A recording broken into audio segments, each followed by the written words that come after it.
Shalom. First off, I'd like to give all praise, honor, and glory to Yahweh, Ba'ashem Yahushai. Alright? Yahweh, who the world didn't really calls God. In the name of Yahushai, who the world didn't really calls Jesus Christ. Secondly, I'd like to give a double honor to the apostles and elders of Green Millstone, who rule well, who continue to teach us this truth. And salutations to Yoakim out there doing the work of Yahweh, Ba'ashem Yahushai sincerely. Alright, this is to the point. Alright? And this is, I'm going to go through a few scriptures. But this is basically going about the day of the Lord. Alright, so let's get to it. This is Zephaniah chapter 1, verse 15 through 18, one of my personal favorite scriptures in regards to the day of the Lord. It says, that day is a day of wrath, a day of trouble and distress, a day of wasteness and desolation. All right, this is talking about the day of the Lord. The day of the Lord is a day of trouble, distress, and wasteness and desolation. Why? Why would you say that? You know, the churches depict the day of the Lord as something marvelous, something beautiful, something glorious. Well, it is glorious and it is beautiful, but not for who you think. For the majority of the world, all right, for the majority of the world, the day of the Lord is something to be scared of, and even for the elect, it's something to be scared of, man. I mean, yeah, I'm gonna bring the scripture out later, but you know, it's the scriptures say that the elect are gonna be scarcely saved in that day, man. It's a scary day, and it's a scary time. It says a day of darkness and gloominess, a day of clouds and thick darkness, a day of trumpet and alarm against the fenced cities, against the high towers. Exactly, man. This is going to be a hard time. This is going to be a difficult time, a time of alarms, a time of trumpets. All right, which what? They signify loud noises. They signify alarm. They signify panic. All right, and it says against the fenced cities. All right, these cities, man. Ultimately, this kingdom of the so-called white man. All right. And the high towers, what do the high towers represent? The high tower represents these governments, man. All right? These governments. And these institutions by which the so-called white man rules his kingdom. It says, and I will bring distress upon men, that they shall walk like blind men. Exactly, man. He's going to bring distress. These days are going to bring distress upon men, that they shall walk like blind men. What does it mean by blind men? Are they going to be actually blind? No. Blindness in the scriptures usually represents what? Confusion. It represents not knowing what's going on, because when you're blind, or let's say you're walking in the dark, especially if you don't know the layout of the house or wherever you're at, you're confused. You're trying to pat walls. You're trying to find a reference point so that you can walk to where you need to go. Well, these people at this time, they're going to be walking around like blind men, man. They're going to be walking around like blind men because they're not going to know what's going on.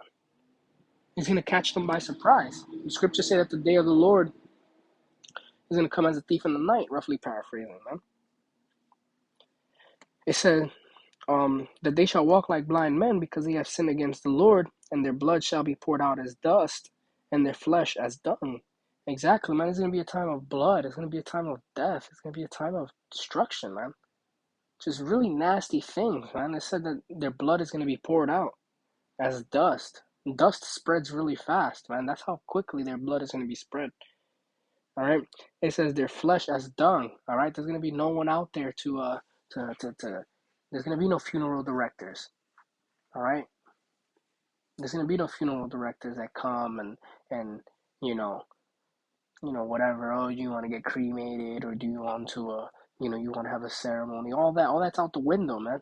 These bodies are going to be piled up in the streets, man. People dropping dead. It says neither their silver nor their gold shall be able to deliver them in the day of the Lord's wrath. Exactly, man. Kanye West and Jay-Z, all right? When you see that the Lord is a black man, and guess what? You might try to, there's no way you're not going to be able to buy your way into heaven, all right? Like that Kanye song say, all right? Wait till I get my money right, man. They said I had a dream that I could buy myself to heaven. Well, guess what? You're not going to be able to buy yourself to heaven, man. The only thing you're going to buy yourself into is a missile. And that's on Yahweh Ba'ashem Yahushai, man. Your silver and gold is not going to do anything. It's not going to save you from anything. That goes for you celebrities, and that goes for you elite banking families, man. Your money is not going to save you at this time.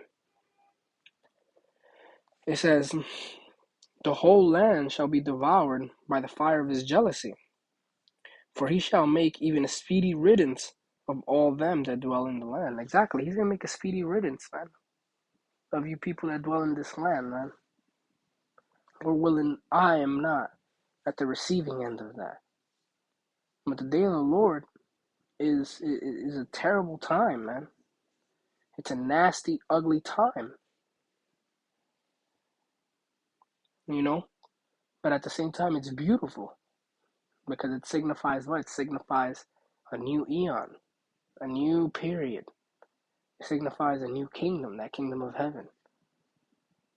But not, but what makes the kingdom of heaven so unique is that it's not a regular kingdom, it's an everlasting kingdom that shall last forever and ever, man. This is Amos chapter 5, verse 18 through 20, and it says, woe unto you that desire the day of the Lord. To what end is it for you? Exactly, man. There's a lot of people in the churches who desire the day of the Lord. Oh, they can't wait for the day of the Lord, man, and all these things. But they don't understand that the day of the Lord is not a beneficial thing for them. All right, it says the day of the Lord is darkness and not light. All right, the day of the Lord is something scary, man. Like I said, the elect, the men of the Lord, man, we are going to be scared, man. Lord willing, we are those men, man. Everyone is going to be scared in those times because it's a time of darkness and not light.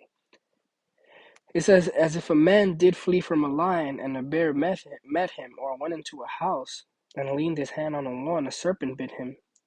Shall not the day of the Lord be darkness and not light, even very dark and no brightness in it? Exactly, man. So the day of the Lord is going to be a day of unrelenting death, man. You know, you're gonna run from a lion. It's gonna be like you running from a lion. You cover the lion. You're like, okay, good, I'm good. And now you see a bear. You run from the bear, and you lean your hand on a wall to like rest up. You're like, okay, you know, I got away from that bear. And then a serpent is gonna bite your ass. That's how unrelenting the spirit of death is gonna be in the days of Yahweh, in the day of Yahweh Bashem Yahweh Shai, man, in the day of the Lord. All right. It says, shall not the day of the Lord be darkness and not light, even very dark and no brightness in it? Exactly, man. The day of the Lord is going to be darkness, man.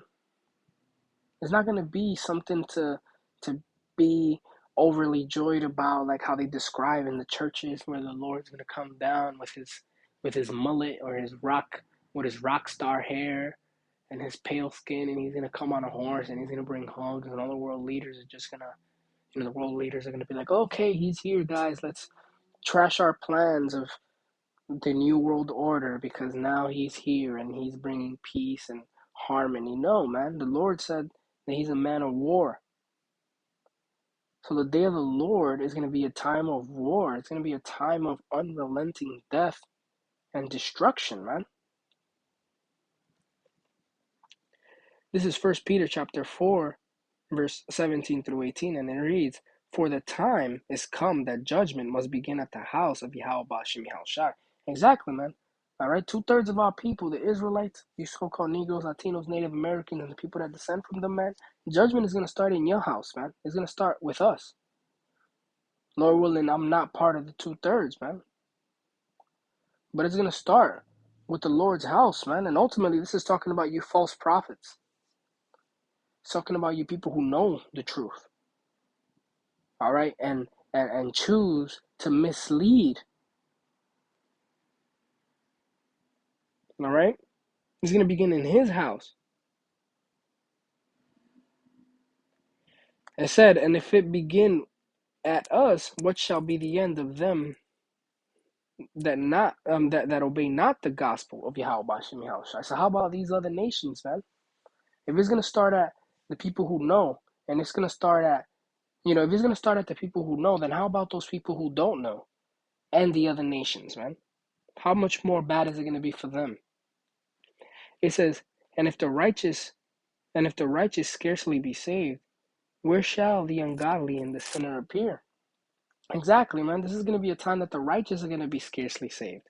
So if the righteous, man, the apple of the Lord's eye, the elect, man, his first fruits, his favorite, of his favorite, if they're going to be scarcely saved, how much more the ungodly, man, like you other nations, and the sinner, like 2/3 of our people who truly just do not care to know about the Lord? How much more them? They're going to be utterly destroyed, man. All right? So, hey, man, this was a quick lesson to the point, speaking about the day of the Lord, man. It's not a time of light, it's a time of darkness and a time of gloominess, all right? So, hey, I'd like to give all praise, honor, and glory to Yahweh, Bashim Yahweh Shai, double honor to the apostles and elders of the great millstone who rule well and who taught us his truth. Salutations to you, Akim, out there. Until next time, Shalom.